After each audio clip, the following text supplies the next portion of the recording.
Good evening. It's a pleasure to see so many friends in the audience. For those of you who don't know me, I am Anne Applebaum, and I run the Transitions Forum here at the Legatum Institute. We are an educational charity which is, among other things, or perhaps mainly, interested in understanding what makes prosperity and what defines a good society. And what are the many ways in which you can reach that. And of course, there are economic answers to that question, and there are political answers to that question. And tonight we're going to focus on what might be some of the cultural or literary answers to that question. I'm really, really pleased to have an old friend, Azar Nafisi, who most of you know as the outstanding author of Reading Lolita in Tehran, a book that you sold 1.5 million copies, or you're probably too modest to say, was a truly great book about what it's like to read foreign fiction in Tehran at the time after the Iranian Revolution, and how Azar as a teacher related to her students who are doing that. Tonight she's recently published a new book, which is here. This is The Republic of Imagination, which is a book about America, which we'll talk about shortly, why America. But it is also a book about why, in a world in which we count every penny and we measure every outcome and we are concerned with metrics and numbers, why literature and fiction still matter and should matter, should matter if we want to remain democracies and we want to remain prosperous societies. She had actually had prepared a small speech, and in the 15 seconds that we were chatting right before I started talking, we decided that she wasn't going to give this speech. Because she said she said she'd rather she'd rather do something more spontaneous. So we will have a conversation, and she'll just give very long answers to the questions instead of making a speech. But that's, I've given the basic introduction of the book. But maybe you could speak a little bit about and we'll move on to the bigger questions in a moment. But just so that not everybody will have read the book, although it's for sale outside. If you could give a little bit of an introduction to the book and explain why America, why American literature, because this is a book about essentially about three American novels. Why American literature? Why not French literature? Why not British literature? And what reading them gave you. You were born in Iran, and you've gone back and forth from there, and you've lived there in different periods, including under the Islamic Republic. And so what drew you to these three authors, and why American fiction? Well, first of all, before I get into that, I just want to thank Legatum and you and my fantastic friend and mate and sister, Shahran Tabari, who made this possible. And Sharon is one of our fellows. Yes, yeah. Sharon is one of your fellows as well. But and the point about, while I was coming here, I was thinking that every time I begin a talk like this, and by the way, I really would rather have a conversation with Anne than a monologue by myself. There are so many questions that I would like to ask Anne, because the best thing that I think about books is the way they connect you to people you should be connected to. You're connected to them not because of where you're born or what kind of work you do. You're connected to them because of the fact that you both share passion and dream for something that goes just beyond you.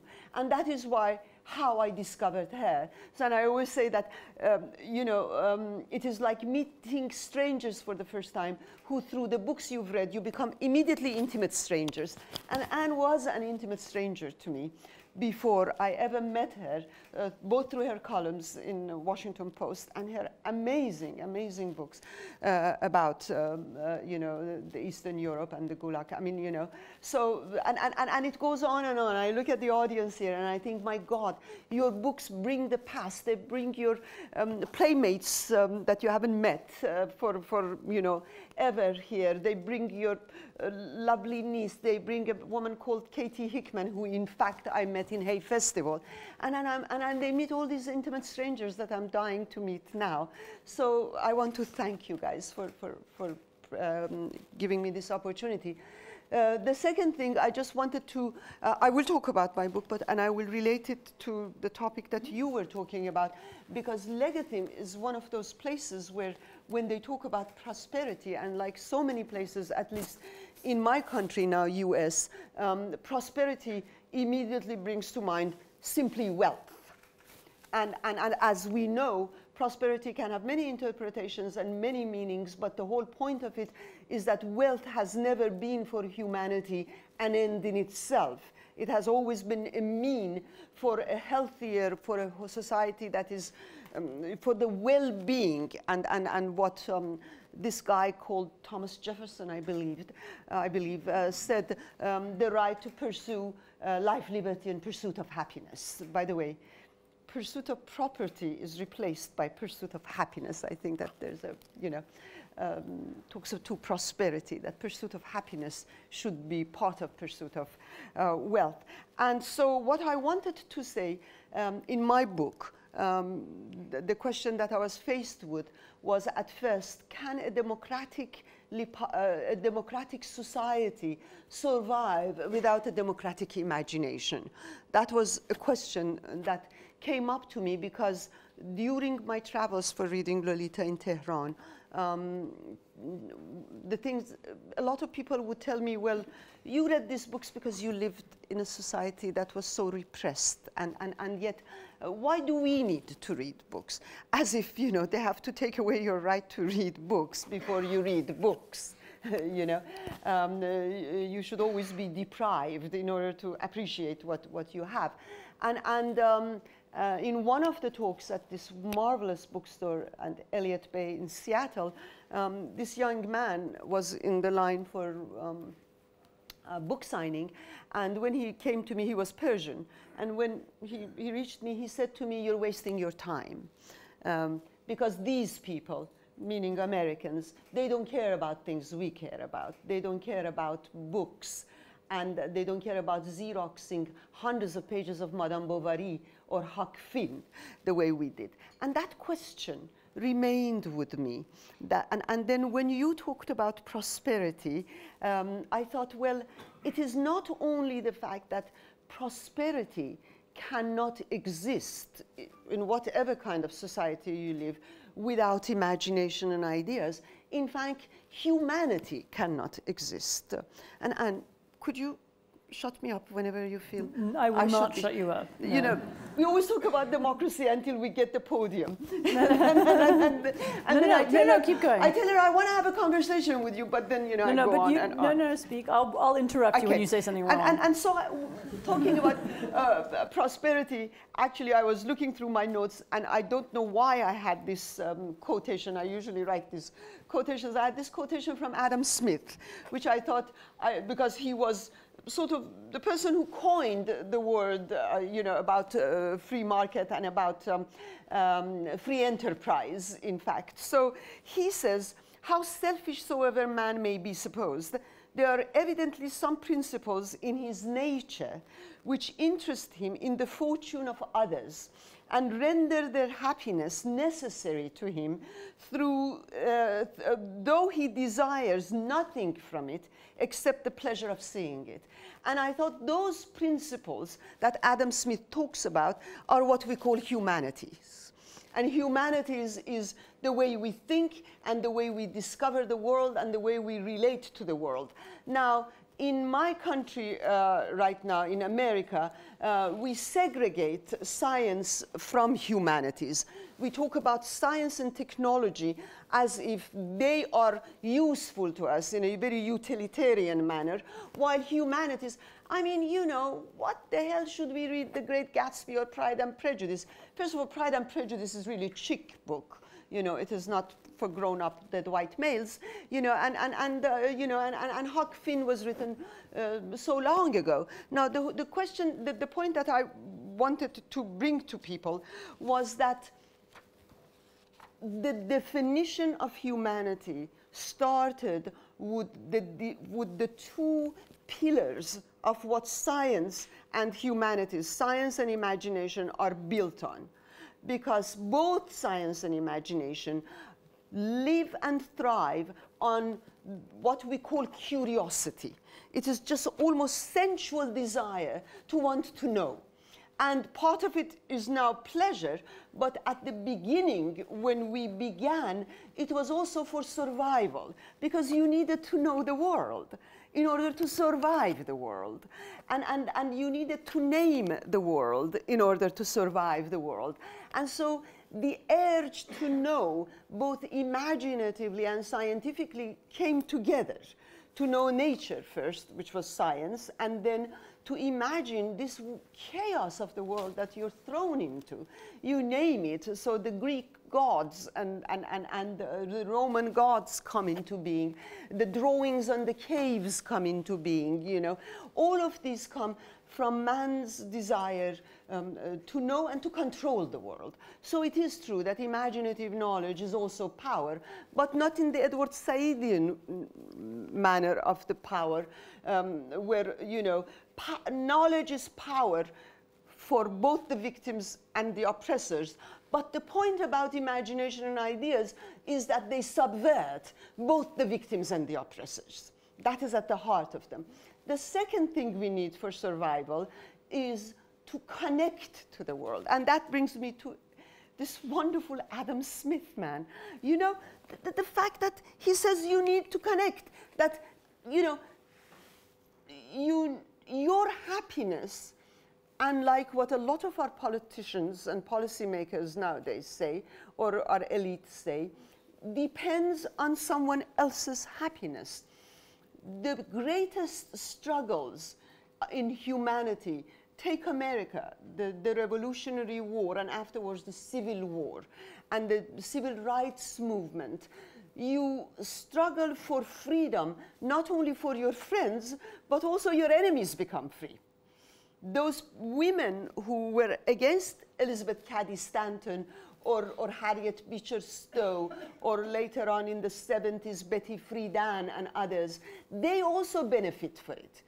So that during the 2008 elections in America, you have Condoleezza Rice, who's African American, but she's a Republican. You have, and this is important, a Barack Hussein Obama. So that people don't think that Husseins can only be terrorists. There's a space here where you can also become presidents, right? And then these two have come from different political perspectives.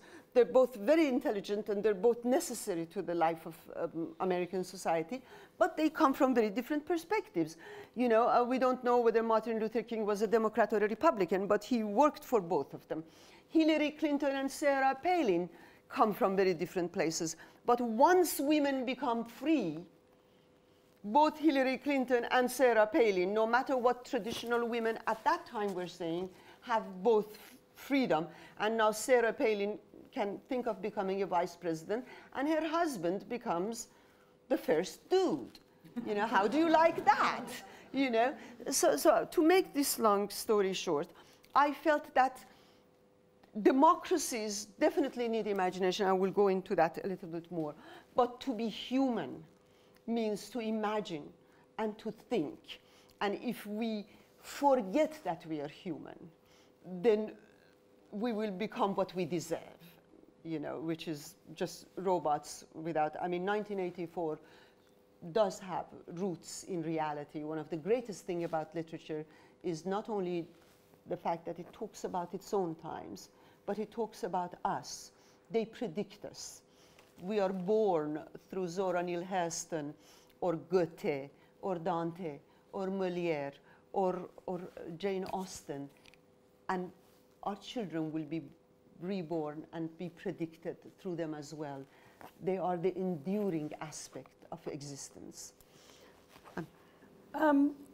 Do you think that one experiences books differently living in America and living in Iran? Is there, you sort of alluded to this at the beginning with the man who came up to you in the queue. Yes. Do you read them differently depending on where you are? Well, you read them differently, and one of the things, you remember that, I just remember, you know, that children's book, I think it was German, Never Ending Story, that turned into a film. You remember in Never Ending Story, this guy, his mother is dead, you know, and his father is very unhappy and doesn't see to him, and he's very depressed and alone. And the bullies in school are constantly bullying him, and, you know, so he escapes from the bullies into a bookstore, and he finds this book, Never Ending Story, and he becomes part of the book. I won't go into the whole thing, but it says that the land of imagination in this book is dying, and we need a hero to revive it, because a monster called nothingness is eating it. And by the time we reach close to the end, we realize that we need a new reader to give this book a new name in order for the book to revive. So I think that books need to be constantly read from different perspectives and revived and renamed. And that is why I go so much against the political correctness which West imposes on us. In the East, it's much more naked, you know, where, you know, when I came to America, one of the things that really surprised me, because in Iran, you know, when I was in Iran, we knew far more than I know now who won the Nobel Peace Prize or the Nobel for Literature, who won the Oscar, who is Saul Bellow, why do we love Hannah Arendt, you know. All of these things were part of our everyday life because we were deprived of that world, and we connected to the world through its golden ambassadors, which were all these amazing books, works of art. But when I came to America, I was so surprised that I was almost immediately categorized. I was told, you're a woman. Well, obviously they couldn't deny that, you know. And you come from a quote-unquote Muslim country. Therefore, you have a bright future because you can go into women's studies and Islamic studies. I said, you go into women's studies and Islamic studies because I want to read the dead white males. You know, the whole idea of literature and what academia talks about as other means that literature is always about the other. Literature is looking at the world. You know, Harper Lee, who is going to be here, I mean, her new book. She, I think, won't be here. Well, no, but her book is here. That is the whole point with writers. We all die, but, you know, the book remains. In To Kill a Mockingbird, Atticus tells his daughter that you can't understand another human being without going under the skin and walking around in it for a while. It means that that sort of empathy, not the politically correct empathy where you're racist at heart, you come and say something on television, then everybody says, oh, how horrible you are, and then the next day you come and apologize. I'm sorry. You're sorry. I mean, in between today and tomorrow, you became repentant, you know. And no, this goes deep. You need to think about it, and you need to be disturbed by it. James Baldwin says, we writers are here to disturb you. And I'm in love with James Baldwin because I feel that literature is here to disturb your peace.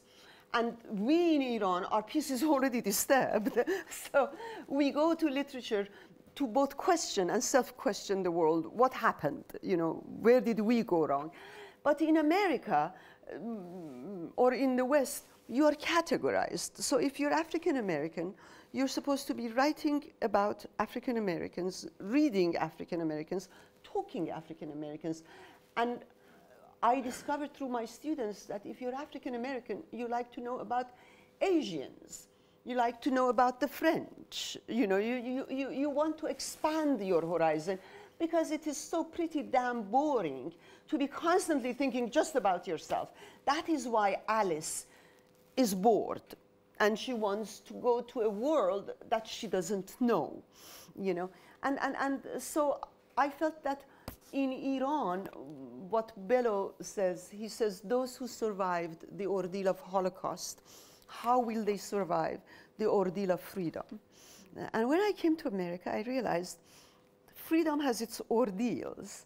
And if we don't take it seriously, it can happen here. It has already happened here. We had slavery in the West, inquisition in the West, and in 20th century we've had fascism and communism. both oppression and human rights, both imagination and censorship, do not belong to a specific space. They can happen anywhere. And we need to learn from that. And how does reading fiction prepare, to get back to the subject, how does reading fiction, make us more democratic or make us more easy to live with one another? One thinks of reading fiction as a solitary activity. That is the amazing thing, exactly what you said.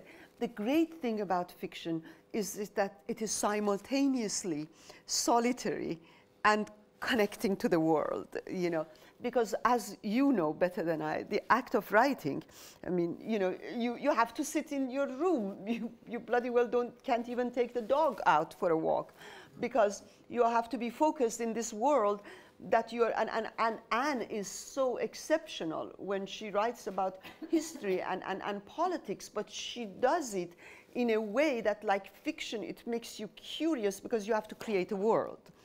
I mean, don't you? Even though you're writing about a world, but a writer picks and chooses that world and combines it and imagines it, goes under its skin.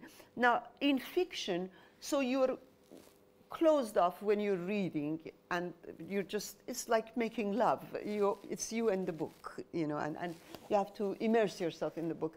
But at the same time, once you read the book, you're not only connected to the world of the book, but there are all these readers. And that is what I love about being a reader, that there's a community of readers that go beyond borders.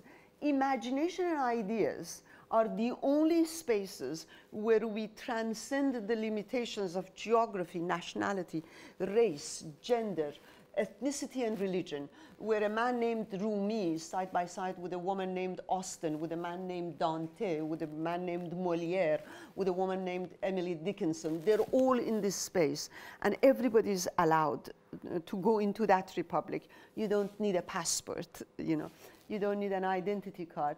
So that is one thing. The second, shall I? No, keep going. Well, about fiction specifically, I think fiction is the result, and the British theorists of long ago, when I went to college, were great in explaining this. Especially, I remember Ian Watt's Rise of the Novel, where you talk about the fact that novel is different from epic or romance, in that novel comes with democracy, comes with the idea of democracy, along with Addison and Swift and all of them come at a specific time when the society is now going to share the goods of aristocracy with the rest of the, So you have the Industrial Revolution, you have the print, and all of these come. And with the novel, I think novel is a child of democracy, I believe, not because it preaches democracy, because then it would be just preaching. And the worst novelists in the world are the best preachers, So novel, a great novelist has to create a world that is multivocal, because you notice that you as readers would immediately be insulted if somebody preached to you that pride is bad in a novel. But take a novel like Pride and Prejudice. First of all, you have to go into the mind and give voice to every character, including the villain.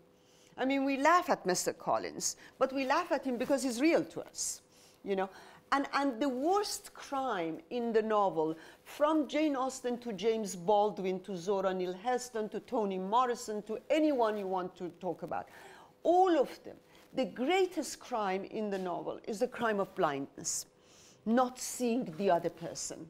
You can see this in Huck Finn, where slavery is at the center of violence and of morality in America up to present, racism and slavery. And the whole crime in Huck Finn of Sunday school people like Miss Watson or the drunken father of Huckleberry Finn is the fact that you don't see Jim. You don't see him as you see yourself. You don't hear him. You notice how people say they are different from us, As soon as you say they're different from us, Jews are different from us, Japanese are different from us, Iranians are different from us, Muslims are different from us, Christians are. that is not celebration of culture. You celebrate difference if you recognize them at the same time as being like you. And novel forces you to see others as you see yourself, to feel others as you feel yourself. And that democratic structure leads then at the center of British novels, especially since we're in Britain right now, and I started my education in novel with Britain. At the center of 18th and 19th century British novel, there's a subversive character of a woman saying no to the traditions and norms of her society, saying that I will risk being impoverished, being ostracized, but I will choose the man I love. So freedom of choice is at the center of every novel, and I can bring exactly the same example from Huckleberry Finn, about the fact that Huckleberry Finn says no to all these conventions. As Mark Twain says, he says, this is a struggle. This is a novel about a conflict between a sound heart and a deformed conscience in which the heart wins.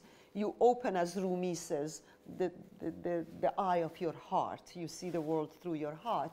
And so the whole point with Jane Austen then is that Elizabeth is the heroine and Darcy is the hero. You notice that the two flaws in the title belong to the two heroes and heroines. These are not epic poets, heroines. These are ordinary people like you and me. And in order for them to get the prize, which is one another, they need to change, which means they need to see the world through the eye of the other. So Elizabeth has to cast her prejudice, and Darcy has to cast her pride. There is interaction. It's like 18th century dance, where you dance separate and then together. And so I always say, usually, that if a woman goes through what Elizabeth went and changed it, no matter how much of a feminist you are, you not only deserve Mr. Darcy, but you deserve to be dreaming of Mr. Darcy at least every month. It's worthwhile to forego prejudice and have Mr. Darcy at your side. Lately in the United States, there's been a kind of movement or an odd, I don't even know if it's the right word, among university students who desire to be protected from certain aspects of novels. I was just recently reading about at Columbia University where they have a great books course. Well, a lot of the great books have very violent scenes in them. Yes. Rapes or murders or something terrible happens in the book. And students have started saying, we want to be warned against these books, so that we are prepared for them psychologically. And we need to be, given safe spaces in order to think about the books, before being allowed to read them. What do you make of that? That's in a democracy. Yes, I got so angry at that I had to write about it in my epilogue as well. I always remember this, what you say about being warned. I don't know what they're going to do about life, because every moment of life, there's a danger that you don't know about. And nobody warns you. Nobody warns you. And in fact, that is why fairy tales are so important. You go through every fairy tale, which is a story of being weaned, like Hansel and Gretel. You have to be weaned from your parents and go into the forest and be cheated by the candy house and the witch and learn how to confront the witch. And every single country I have known, whether ancient or as new as America, they have stayed because of resilience, because they have confronted the world. Unfortunately, today in America, we have reached this point where we want aspirin for the soul. We don't want our children to really be educated, to really confront life. We want them to be comfortable. And especially the American novel, the great American novels, beginning with Huck Finn, they see the greatest danger to America, conformity. and complacency. You know, Bello used to say that in a country like in Eastern Europe and now in Iran, cruelty is so blatant. Death and torture are so blatant. Nobody can defend beheading a woman, stoning her to death, or marrying her at the age of 9, you know. But in a democracy, it is very different. He said that the greatest danger to a democracy is our sleeping consciousness in us and our atrophy of feeling, you know. And this is what we are doing right now in education in America. It is atrophy of feeling and a sleeping consciousness. Don't disturb the kids. Well, as Baldwin said, we are here to disturb your peace. And that is the commencement speech I gave just a few weeks ago. I told the students, we're here to disturb your peace because we love you and we want you to go into the world, be prepared for the world. And you know, Ray Bradbury used to say, you don't have to burn books to destroy a culture. All you have to do is to get people not to read books, you know. And that, and all those books that looked like science fiction, at the heart of them, there's this truth that if you take away imagination and ideas, if you make people too comfortable, then a different kind of authoritarian and totalitarian mindset comes to you. And so I really think we all need to get together and to do something about this. You know Malala, of course. Everybody knows Malala. So I saw her in Ireland in 2013. She was getting the Art for Amnesty Award. And I was looking at this girl, and I thought in the West, and people were, the way people were acting was as if she was Beyoncé. The same kind of reaction. You see, nowadays, we're all celebrities. Michelle Obama is now a celebrity. She appears on the cover of Glamour. Beyoncé is a celebrity. Anne is a celebrity. No. No. Well, if you're not, no, that is how, when they try to compliment one, they say, oh, you are a celebrity. It's a bloody hell no. You know, I'm a writer. She's the first lady. She's a singer. She's a writer. You know, I mean, we have names. We cannot all be demolished into being a celebrity. And that is, again, another culture of comfort. And with Malala, that is what we did with her. I saw her when she came to America then. And you know, everybody wants to interview her. And what they tell you is how courageous you are. That courage is only Malala's. It's not them. As if by giving her awards, you would have... Makes you feel better. It makes you feel better. And then you don't have to be courageous and read Huckleberry Finn, which disturbs your peace. You know, you don't even read Huckleberry Finn. But this young girl, every time she comes on stage, every time she talks about her ordeal, that moment when the gun was put to her head and the trigger went off, will come back to her. Yet, it's okay for Malala. You know, it's okay for all of these. But not freshmen at Columbia. For not freshmen at Columbia. And I tell them, you know, darling, just go back home. Go back to the womb. Even the womb is not safe, but you might as well. You know, can be poisoned when your mother smokes. We can't be defensive. We can't be defensive about this. Right. A short round of applause for Azar, and then we'll take questions. Thank you.